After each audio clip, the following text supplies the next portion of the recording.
दोस्तों, हर व्यक्ति के मन में यह जानने की उत्सुकता होती है कि पिछले जन्म में वह क्या था और उसका अगला जन्म किस योनि में होगा। पुराने समय में ऋषि मुनि तपस्या करके ऐसी सिद्धियां हासिल कर लेते थे जिससे वह अपने भूत और भविष्य को देख लेते थे।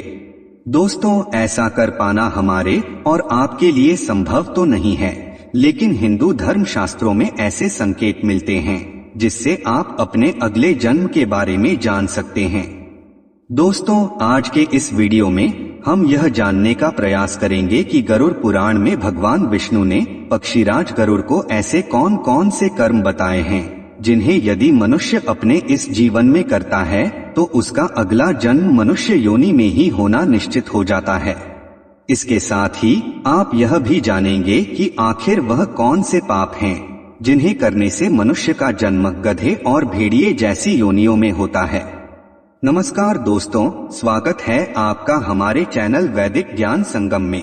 आपसे अनुरोध है कि चैनल को सब्सक्राइब कर लें और कमेंट बॉक्स में जय श्री नारायण लिखकर परमात्मा को अपना आभार व्यक्त करें।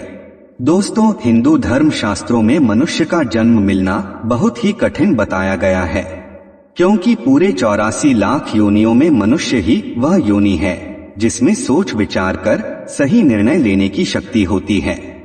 इस योनि में किए हुए कर्मों से ही आपका अगला जन्म जुड़ा होता है। मनुष्य योनि में जो कर्म किए जाते हैं इन्हें भोगने के लिए ही मनुष्य का जन्म अन्य योनियों में होता है। दोस्तों, गरुड़ पुराण की बात करें तो इसमें मनुष्य के हर कर्म का लेखा जोखा दिया गया है, जो न केवल उसके पाप और पुण्य का निर्धारण करते हैं बल्कि मरने के बाद मिलने वाले कष्ट और अगले जन्म में मिलने वाली योनि के बारे में भी बताते हैं। गरुड़ पुराण में लिखा है कि अच्छे या बुरे सभी कर्मों के फल संसार में जन्म लेने वाले हर जीव को मिलना निश्चित है। मनुष्य का अधिकार केवल कर्म करना है, फल देना परमात्मा का कर्तव्य है। भगवान श्री कृष्ण ने भी गीता में यही बताया है।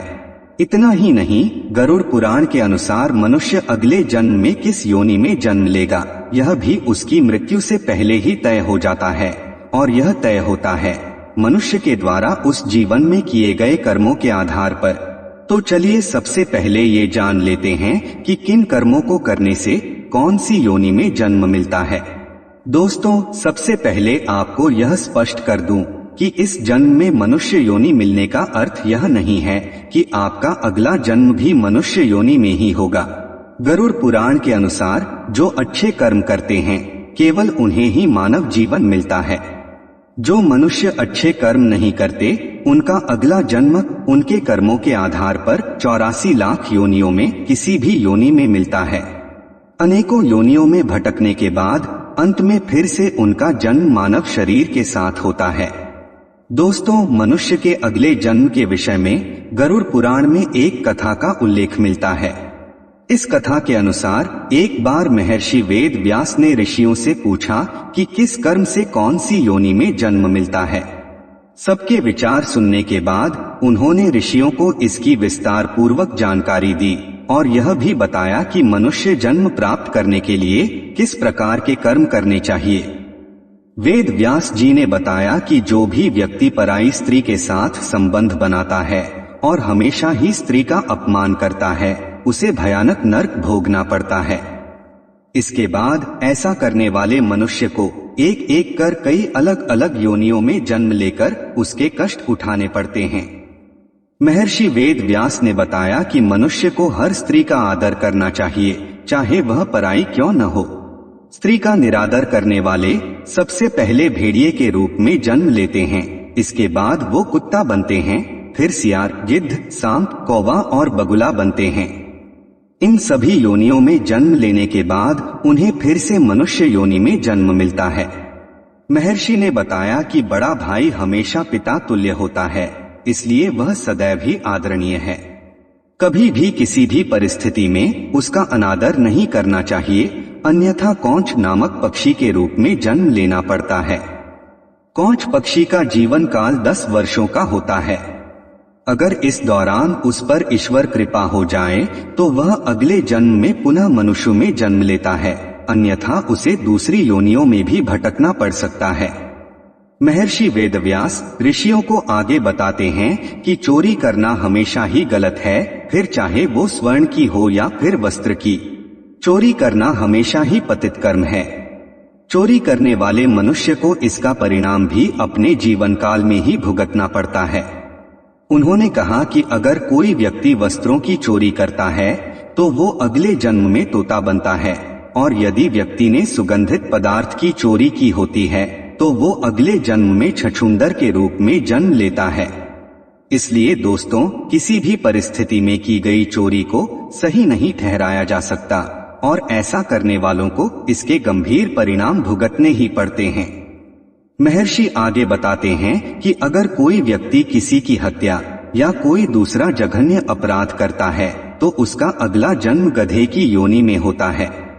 इस बीच एक ऋषि महर्षि से सवाल करते हैं कि मनुष्य योनि में जन्म लेने के लिए कौन से कर्म करने पड़ते हैं।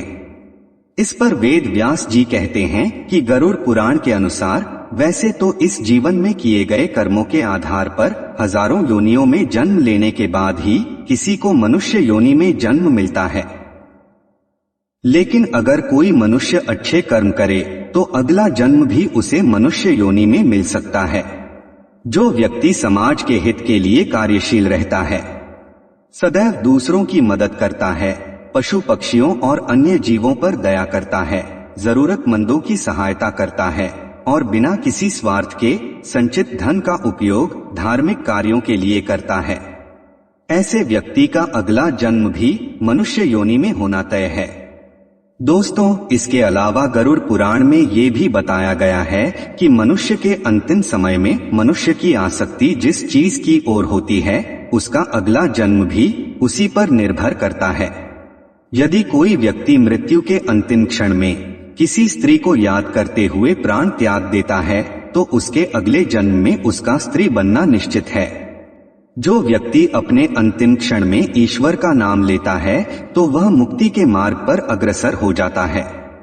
इसका अर्थ यह हुआ कि मृत्यु के अंतिम क्षण में जो विचार आते हैं व्यक्ति के अगले जन्म का आधार बनते हैं। इसीलिए शास्त्रों में कहा गया है कि मरते समय हमेशा श्री हरि सच्चिदानंद स्वरूप भगवान विष्णु का जाप करना चाहिए। दोस्तों, उम्मीद करता हूँ कि आपको समझ आया होगा कि किन कर्मों के कारण मनुष्य जन्म मिलता है।